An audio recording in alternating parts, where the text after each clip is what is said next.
लोकसभा निवडणुकांच्या पार्श्वभूमीवर आपण विविध मतदारसंघांचा सध्या आढावा घेत आहोत। याद्वारे सध्या असलेल्या राजकीय परिस्थितीचा थोडाफार अंदाज घेत कोणते उमेदवार त्या लोकसभा मतदारसंघातून मैदानात असतील आणि कोणासाठी ही निवडणूक सोपी किंवा अवघड असेल याबाबत आपण तर्क लावत आहोत। अशातच आज 2024 ची लोकसभा निवडणूक डोळ्यासमोर ठेवून सर्वाधिक महत्त्वाचा असणाऱ्या सोलापूर लोकसभा मतदारसंघाबद्दल आपण चर्चा करणार आहोत। राज्यातील एकूण 48 लोकसभा मतदारसंघापैकी 45 लोकसभा मतदारसंघाचा जागा जिंकण्याचा संकल्प महायुतीने केला आहे। अशातच भाजपसाठी सर्वाधिक महत्त्वाचा असणारा मतदारसंघ म्हणजे सोलापूर लोकसभा मतदारसंघ। गेली 2 टर्म सोलापूरकरांनी भाजपला आपली साथ दिली आहे। यंदा मात्र ती साथ तशीच राहील की या मतदारसंघात खांदेपालट होईल हे पाहणं महत्त्वाचं ठरेल। सोलापूर लोकसभा मतदारसंघ हा अनुसूचित जातीसाठी राखीव असलेला मतदारसंघ आहे। या मतदारसंघात प्रामुख्याने मुस्लिम, पद्माशील, मोची, लिंगायत, धनगर आदी समाजाची लोकसंख्या ही जास्तीची दिसून येते। भाजपने या मतदारसंघात नेहमी हिंदुत्वाचा मुद्दा आघाडीवर ठेवला आहे आणि याच जोरावर येथून सलग 2 वेळा भाजपचा उमेदवार विजय देखील झाला आहे। या मतदारसंघात विविध हिंदू संघटना सक्रिय आहेत। त्यातून त्यांनी संपूर्ण मतदारसंघात कडव्या हिंदुत्वाचा प्रचार देखील केला आहे।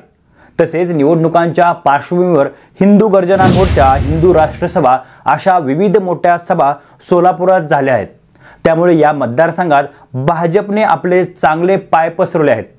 भाजपच्या याच हिंदुत्ववादी एजेंड्याचे आव्हान विरोधकांसमोर असेल। हे सर्व एकीकडे पाहत असताना दुसरीकडे विकासाच्या बाबतीत मात्र विचार करायला गेलं तर या मतदारसंघाची स्थिती नेहमीप्रमाणे जैसे थेच आहे। गत 10 वर्षात विशेष असा विकास या मतदारसंघात दिसून येत नाही। गेली कित्येक वर्ष सोलापुरातील पाणी पुरवठा योजना ही रखडली आहे। आज देखील सोलापूर शहरात नियमित पाणी पुरवठा होत नाही। तसेच विविध विकास कामांच्या बाबतीत देखील हा मतदारसंघ पिछाडीवर राहिलेला आहे। संपूर्ण देशात विविध नवीन विमानतळे विकसित होत असताना दुसरीकडे मात्र सोलापुरातील विमानतळाची स्थिती अजून पण एवढी खास नाहीये। त्यामुळे स्टँडिंग खासदार असणाऱ्या जय सिद्धेश्वर स्वामी यांच्याबद्दल मतदारसंघातून प्रचंड अशी नाराजी आहे। 2019 ला निवडून आल्यापासून या मतदारसंघात त्यांचा बिलकुल जनसंपर्क नाहीये। तसेच या मतदारसंघाच्या विकासासाठी ते कधीच प्रयत्नशील देखील दिसले नाहीत। मतदारसंघातील प्रश्न लोकसभेत मांडताना देखील ते दिसले नाहीत। तसेच या मतदारसंघात अगदी क्वचित प्रसंगीच ते दिसून येतात। मधल्या काळात त्यांच्या जातीच्या दाखल्यावर देखील विविध सामाजिक संघटनांनी हरकती घेतल्या होत्या। बोगस जातीचा दाखला दिल्याचे आरोप वेळोवेळी त्यांच्यावर झाले आहेत। या सर्व कारणामुळे सोलापुरातून या निवडणुकीसाठी भाजप नवीन उमेदवाराच्या शोधात आहे। तर दुसरीकडे काँग्रेसचे ज्येष्ठ नेते आणि माजी खासदार सुशीलकुमार शिंदे हे जास्तीचे वय झाल्याने राजकारणातूून निवृत्त होण्याच्या मार्गावर आहेत। त्यामुळे आपली मुलगी प्रणिती शिंदे यांना सोलापूरच्या मैदानात उतरण्याची तयारी ते करत आहेत। तर स्वतः प्रणिती शिंदे या देखील वडिलांच्या गत निवडणुकीतील पराभवाचा बदला घेण्यासाठी तयारी करत आहेत। भाजपला इथे नवीन तगडा चेहरा नसल्या कारणाने प्रणिती शिंदे यांना आपल्या पक्षात घेण्यासाठी भाजप प्रयत्न करत आहे। मधल्या काळात प्रणिती शिंदे या भाजपात जाणार अशा चर्चा देखील चालू होत्या, परंतु त्यांनी त्या सर्व चर्चांचे खंडन केले आहे। असे असले तरी देखील लोकसभा निवडणुकीपर्यंत शिंदेंची भूमिका काय असेल याबाबत कोणाला शाश्वती नाहीये। या व्यतिरिक्त या मतदारसंघामध्ये वंचित बहुजन आघाडीचे देखील जास्तीचे वजन आहे। त्यामुळे येत्या लोकसभा निवडणुकीत देखील सोलापूर मतदारसंघातून वंचितचा उमेदवार मैदानात असण्याची शक्यता आहे। गेल्या लोकसभा निवडणुकीत वंचित बहुजन आघाडीचे प्रमुख प्रकाश आंबेडकर यांनी जवळपास 2.25 लाख मते या मतदारसंघातून घेतली होती। वंचित बहुजन आघाडीच्या विचाराचा मतदार या मतदारसंघात दिसून येतो। अशातच वंचित बहुजन आघाडी ही महाविकास आघाडी सोबत गेली तर या मतदारसंघातून महाविकास आघाडीतून कोण मैदानात उतरेल याबाबत मोठे असे प्रश्नचिन्ह तयार होईल। परंतु महाविकास आघाडी आणि वंचित बहुजन आघाडीच्या योग्य विचाराने येथे उमेदवार दिला तर गत लोकसभा निवडणुकीत झालेल्या मतांचे ध्रुवीकरण यंदा न होता याचा फायदा महाविकास आघाडीच्या उमेदवाराला होताना दिसेल। तर दुसरीकडे मात्र भाजपसाठी ही सर्वात मोठी धोक्याची घंटा असेल। त्यामुळे गत लोकसभा निवडणुकीसारखी यंदा देखील वंचित फॅक्टर हा सोलापूरसाठी सर्वात महत्त्वाचा ठरणार आहे। या लोकसभा मतदारसंघातून आतापर्यंत कोणत्याच पक्षाला आपलं सातत्यपूर्ण वर्चस्व ठेवता आलं नाहीये। सुशीलकुमार शिंदे या मतदारसंघातून सर्वप्रथम 1998 साली लोकसभेवर निवडून गेले। त्यानंतरच्या 1999 सालच्या निवडणुकीत देखील ते विजयी झाले होते। परंतु पुढे 2003 साली त्यांना महाराष्ट्र राज्याच्या मुख्यमंत्रीपदाची संधी मिळाली आणि तेव्हा त्यांनी आपल्या खासदारकीचा राजीनामा देत महाराष्ट्राचं मुख्यमंत्रीपद सांभाळलं होतं। त्यावेळी झालेल्या पोटनिवडणुकीत भाजपचे प्रतापसिंह मोहिते पाटील हे या मतदारसंघातून खासदार झाले होते। तर पुढे 2004च्या लोकसभा निवडणुकीत शिंदेंच्या पत्नी उज्ज्वला शिंदे यांचा अवघ्या 5000 मतांनी निसटता पराभव झाला होता आणि त्यावेळी भाजपचे सुभाष देशमुख हे या निवडणुकीत विजयी होत लोकसभेवर गेले होते।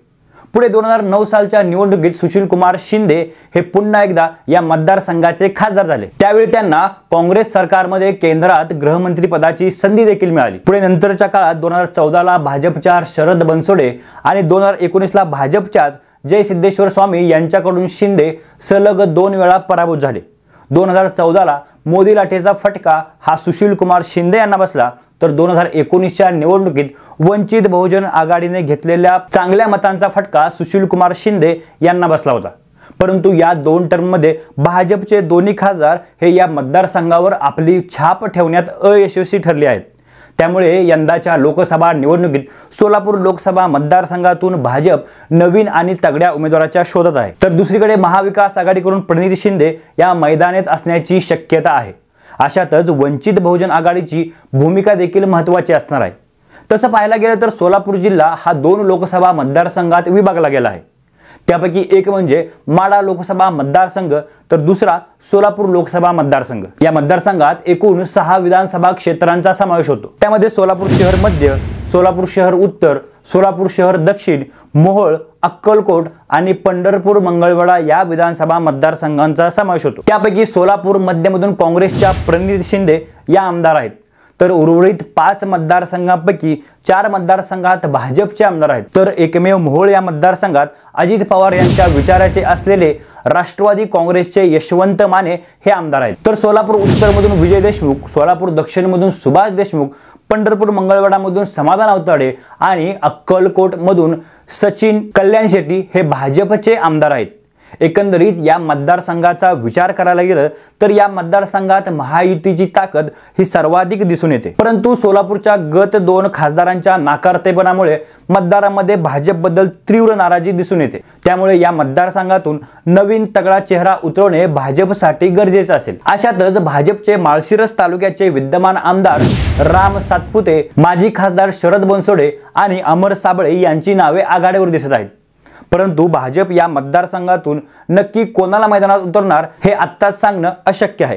तर महाविकास आघाडीकडून देखील प्रणिती शिंदे या प्रमुख दावेदार असतील, परंतु त्यांनी जर वेगळी भूमिका घेत भाजपात प्रवेश केला तर मात्र महाविकास आघाडीमधून वेगळ्या चेहऱ्याला संधी दिली जाऊ शकते। तसेच वंचित बहुजन आघाडीचे प्रमुख प्रकाश आंबेडकर हे देखील या मतदारसंघातील प्रमुख दावेदार असतील। त्यामुळे 2024 ची लोकसभा निवडणूक ही गत निवडणुकीसारखी तिरंगी होणार की वंचितची साथ महाविकास आघाडीला मिळणार हे पाहणं महत्त्वाचं ठरेल। एकूणच हिंदुत्वाच्या बाबतीत आघाडीवर गेलेला पण विकासाच्या बाबतीत मात्र पाठीमागे पडलेला सोलापूर मतदारसंघामधून पुढचा खासदार कोण असेल आणि तो कोणत्या पक्षाचा असेल असं आपल्याला वाटतं हे आपण आम्हाला नक्की कळवा।